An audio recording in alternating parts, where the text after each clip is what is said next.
¿Cómo están ustedes? ¿Todo bien? Espero que los ánimos no estén mojados, ¿eh? Qué lindo. Bueno, ha sido nuestro placer estar con ustedes en estos días, compartiendo la palabra de Dios y conociendo a algunos nuevos y también viendo a algunos viejos amigos. Ha sido un tiempo magnífico para nosotros y gracias a Dios todo este tiempo he estado con mi señora, Melba, que está aquí, que comenzamos algunos añitos atrás. Ella era una chica joven, una piba, como decimos en Argentina, pero Dios ha hecho cosas hermosas para su gloria. Así que la fe y las frustraciones. ¿Cómo vienen las frustraciones? Pues en momentos que ni se puede imaginar.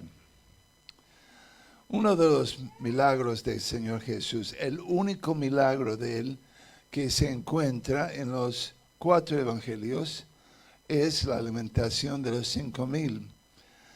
Ahora, sabemos que fue hecho justo un año antes que Él fue a la cruz.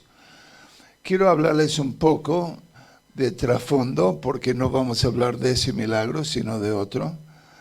Pero tienen que entender algo, que por los milagros Jesús se iba demostrando que era el Mesías de Israel y también el Hijo de Dios.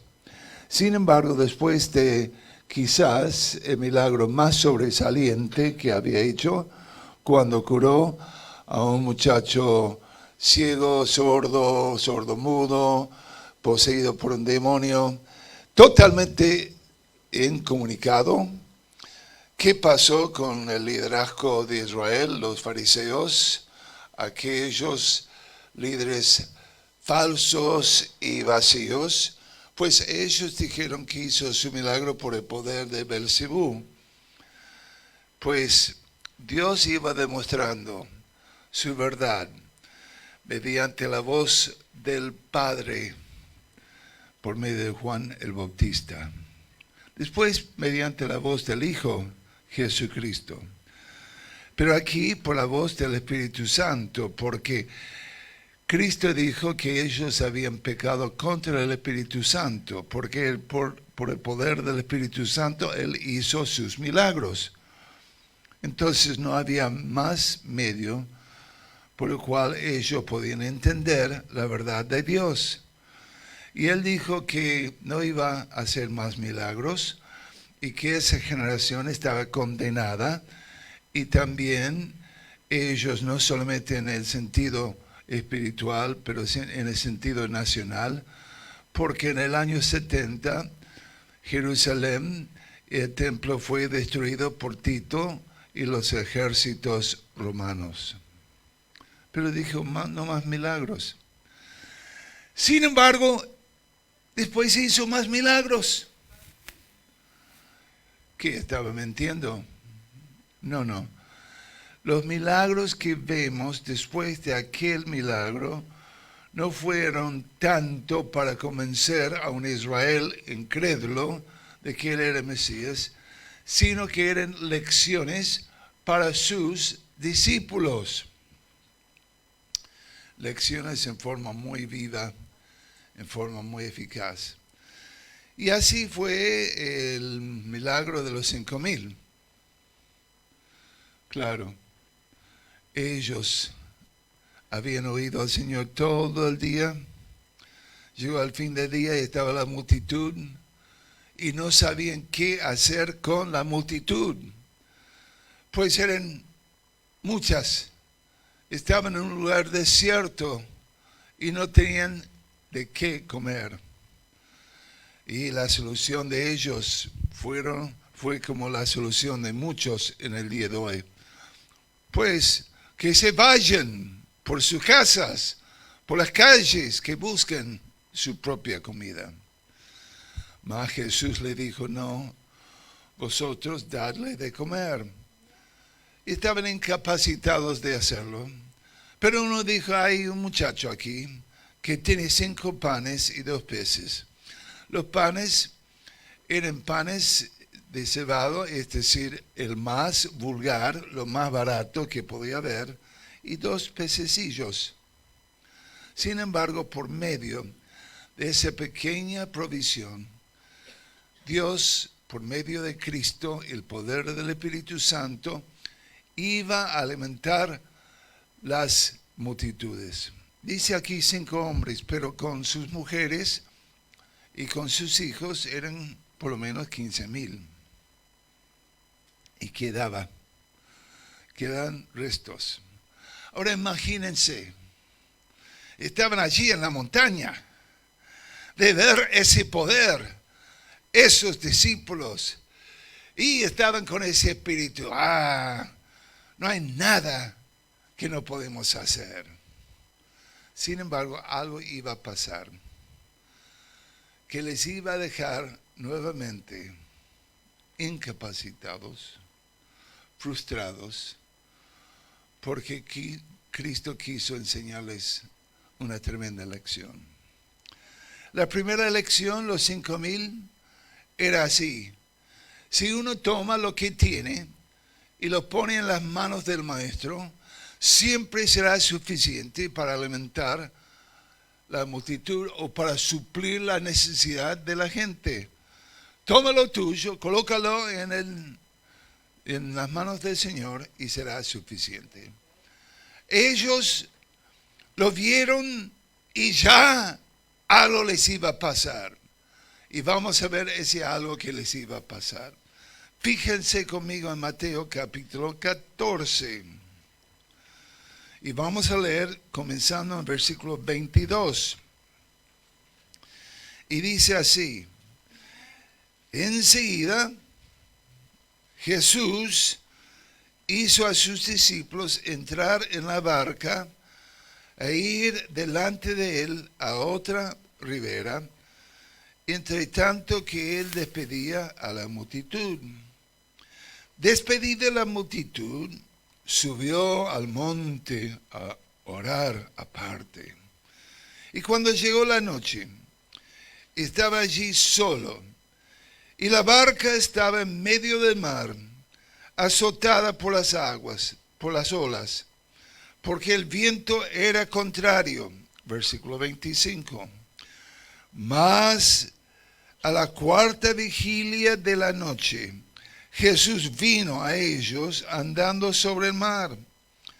Y los discípulos, viéndole andar sobre el mar, se turbaron, diciendo: un fantasma. Y dieron voces de miedo. Pero enseguida Jesús les habló, diciendo: ten ánimo, yo soy, no temáis. Y entonces le respondió Pedro y dijo: Señor, si eres tú, manda que yo vaya a ti sobre las aguas. Y él, es decir, el Señor, dijo: ven.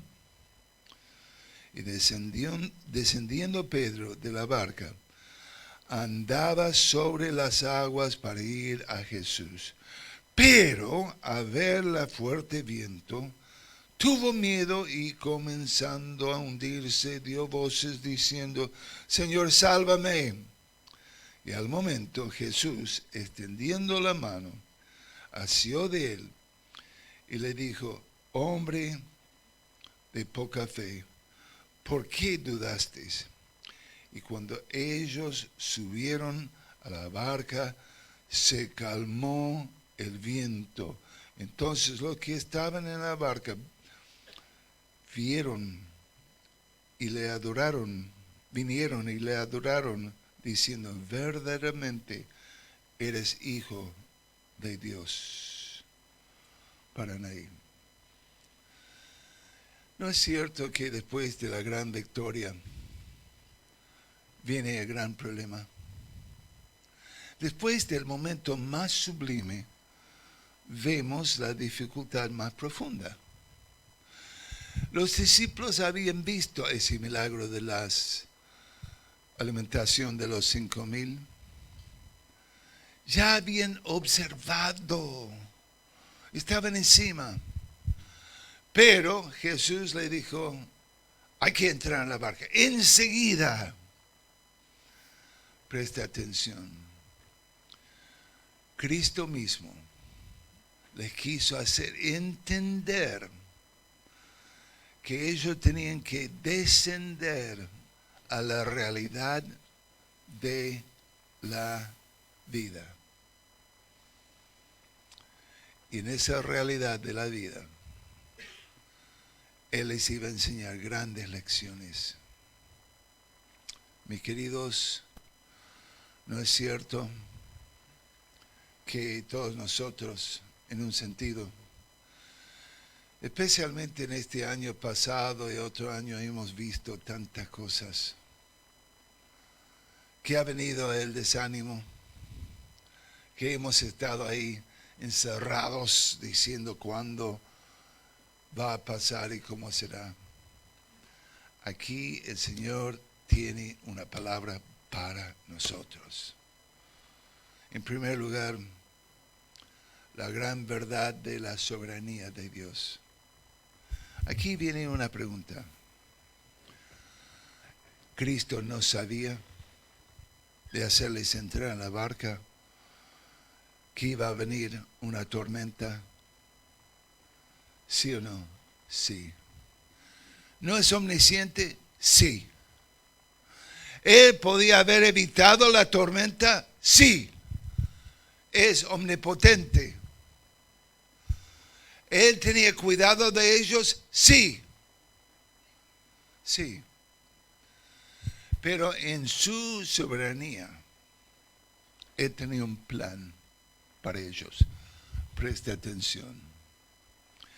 La gran verdad de la soberanía de Dios es que Él está sobre todas las cosas, a pesar de las circunstancias, a pesar de las frustraciones, a pesar de los problemas.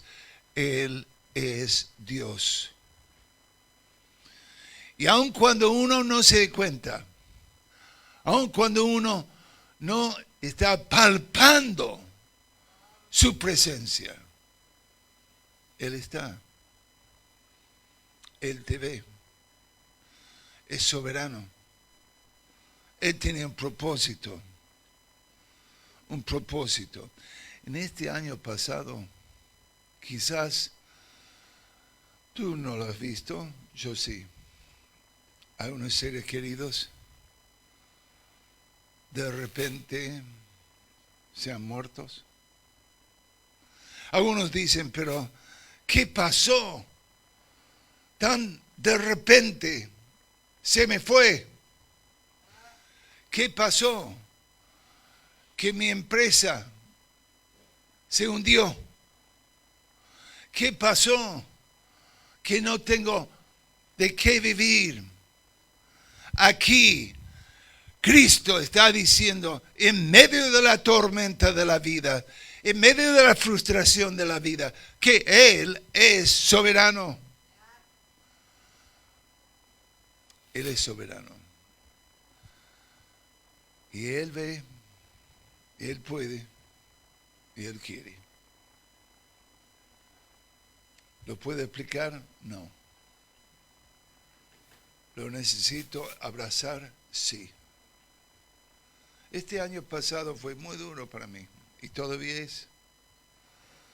En pleno ministerio, ahí en cama, sin moverme por un año, con dolor, con problemas, no sabiendo qué pasa, llorando y hablando al Señor, pero reconociendo que Él es soberano. Así que aquí la primera lección es la soberanía de Dios. La segunda lección, el sacerdocio de Cristo. Observen, dice enseguida Jesús hizo a sus discípulos entrar en la barca, a ir al otro lado de la ribera, entre tanto que Él despedía a la multitud. Despedida la multitud, subió al monte a orar aparte. Y cuando llegó la noche, estaba allí solo. Si vas a Israel. Si vas a justamente Capernaum y el lago de Tiberias y esa zona, es algo hermoso. Pero cuando vas ahí y vas viendo donde el Señor hizo una gran cantidad de sus milagros, debes ver y tratar de palpar qué estaba pasando.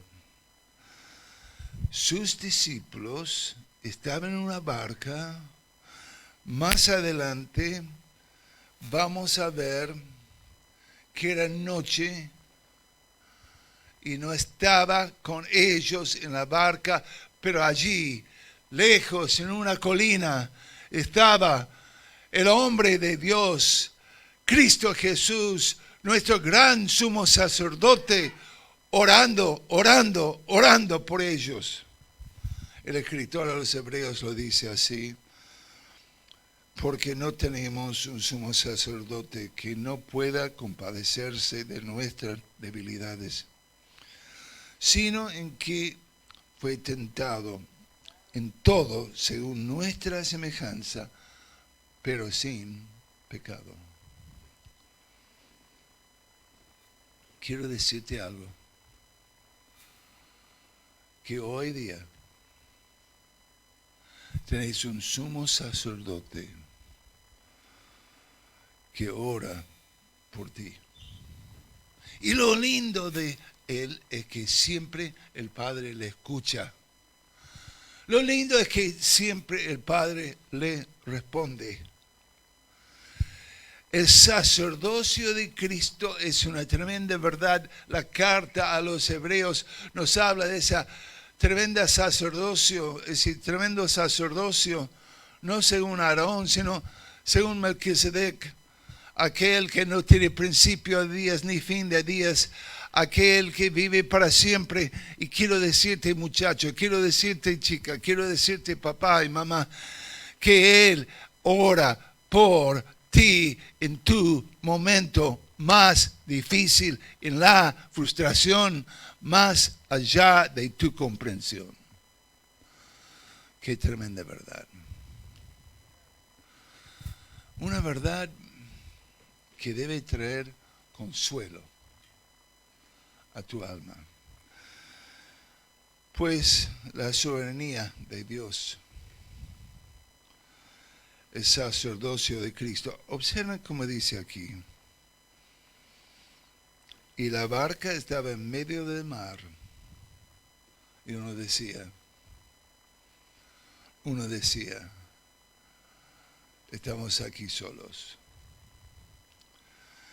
Pero quiero que observen que también dice que era la cuarta vigilia de la noche. Así es.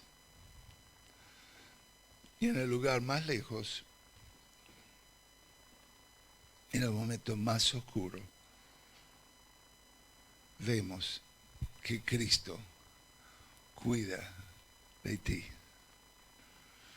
Qué tremendo, ¿no? Porque esa iba a ser una verdad que Pedro iba a necesitar abrazar muchos años después. Claro, en el libro de los Hechos le vemos predicando el sermón en el capítulo 2, 3.000, en el capítulo 3, 5.000, pero más adelante le vamos a ver arrestado en la cárcel. Y después sabemos que Él fue crucificado a la cabeza abajo. Y Él en su primera carta nos va a hablar de la tremenda verdad de la pura gracia de Dios que nos sostiene y cómo aquel que sufre por la causa de Cristo tiene a Cristo a su lado. Sacerdocio. Bueno, soberanía. Piensa que es algo por azar. No. Dios tiene un plan. Que nadie ve. No. Él está viendo, sacerdocio. En tercer lugar, vemos la verdad del socorro. Ahí estaba Cristo caminando hacia ellos y después de verles, fíjense conmigo qué dice el texto, se turbaron. Es un verbo muy fuerte. Significa que estaban totalmente agitados adentro. Significa que su mente estaba tan confundida que adentro era como si estuvieran descompuestos. Se turbaron, pensaron que era un fantasma y después aquí dice, se dijeron, pero realmente en el griego es gritaron a alta voz. Estaban allí espantados. Pero observen lo que les voy a decir. Las mismas olas que estaban allí amenazando su vida formaron una carretera para traer a Cristo a ellos. ¿No es cierto que los himnos más grandes de la historia de la iglesia fueron escritos en el momento de más frustración, más dolor, más problemas? Así es. Castillo fuerte es mi Dios, Martín Lutero. Mary y yo tuvimos el privilegio de estar en la casa de él natal, en el lugar donde él escribió su 95 puntos de tesis. Pero allí Martín Lutero, amenazado por el sacerdocio, por su confesión de fe, dijo así, aquí estoy, no puedo hacer otra cosa, que Dios me ayude. Y allí comenzó la gran reforma que iba a sacudir el mundo. Martín Lutero. Y podemos ver otros grandes himnos, ¿no? Se gritaron, no sabían qué hacer. Pero allí dice versículo 27, pero enseguida Jesús les habló diciendo, ten ánimo, yo soy, no temáis.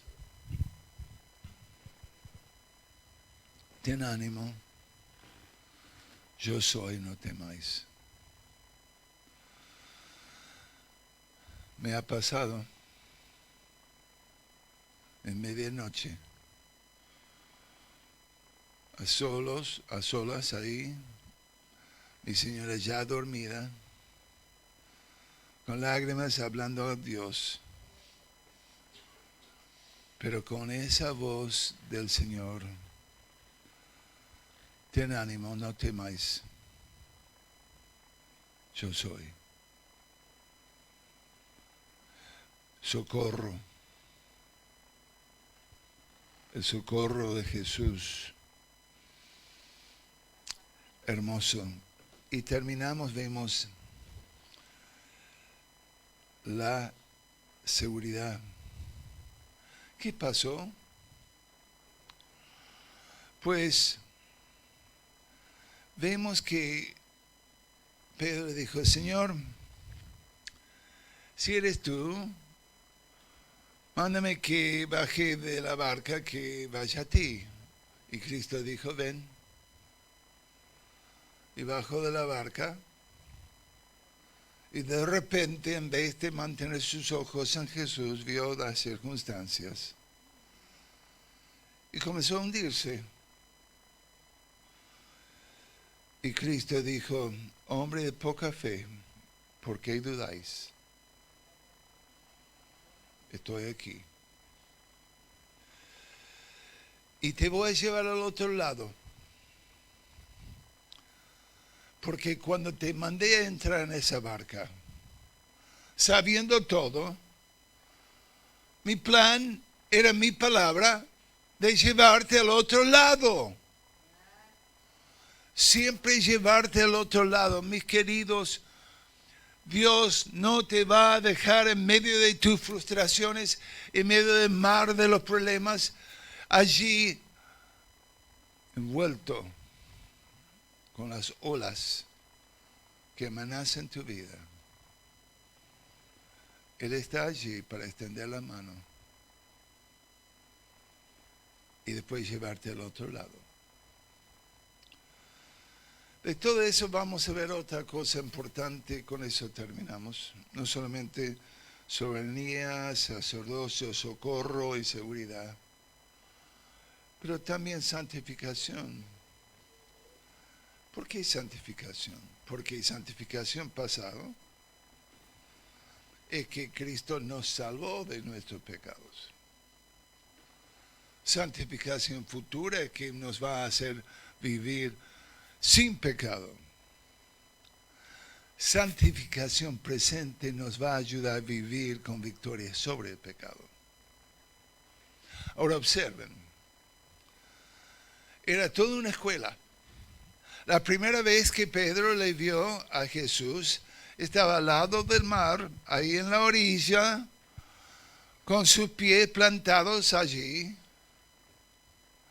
La segunda vez, con Jesús en la barca cerca de la orilla. La tercera vez, con Jesús en la barca en medio del mar con la tormenta. La cuarta vez, Jesús en la orilla y él en medio del mar solo. Pero ahora Pedro, un curso postgraduado, salí de la barca. Ven a mí. Escúchame. Lo que pensamos que son los problemas, lo que pensamos que sean las amenazas, son oportunidades para crecer. Pedro va a terminar su segunda carta en capítulo 3, versículo 18, diciendo, mas creced en el conocimiento de la gracia de Dios.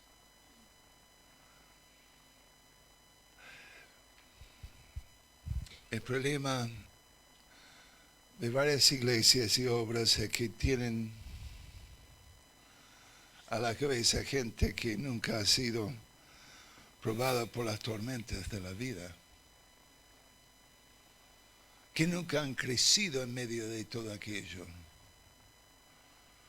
Entonces, no son capaces de vivir en otra cosa que después de la alimentación de los 5,000, con la abundancia de todo, decir que Dios grande es. Pero no saben decir qué grande es mi Dios en medio del llanto, en medio de la tormenta, en medio de la amenaza. Porque no han experimentado lo que es la soberanía de Dios, el sacerdocio de Cristo. Aún llegándoles a ver cómo es el socorro de clamar a Dios y la seguridad de llevarle a otro lado, pero menos que menos la santificación de hacerle crecer y crecer y crecer y crecer y crecer. Si uno va a San Miguel del Monte y está ahí medio algunos árboles, eucaliptus, y a veces hay tormentas muy grandes. Y se tiran aquellos árboles, ¿saben por qué? Porque no tienen raíces profundas. Pero un árbol roble lleva más tiempo crecer, pero sus raíces van muy profundas. Y con cada soplo de cada viento van aún más profundas sus raíces. Y aquí Cristo está enseñando a los suyos a cómo sobrepasar las frustraciones de la vida por medio de una fe puesta en aquel que está en las orillas de la eternidad, orando por nosotros como nuestro gran sumo sacerdote, sabiendo que tiene un plan y después listo para crecer. Tengo mucho para crecer. Pero a veces da miedo, ¿no? Porque uno sabe crecer implica a veces problemas. El deportista, para crecer los músculos, ejercicio, fatiga, a veces frustración, pero le hace llegar a la meta de abrazar la victoria. Y aquí vemos victoria sobre las frustraciones en la vida por medio de este gran milagro que Jesucristo hizo años atrás. Déjale obrar en tu vida también. Oremos al Señor. Señor, gracias por este tiempo que hemos podido compartir juntos. Te pido por estos hermanos míos que tú los ayudes, Señor, tanto a ellos como a mí, a seguir creciendo en tus cosas, en tu obra. En el nombre de Cristo. Amén.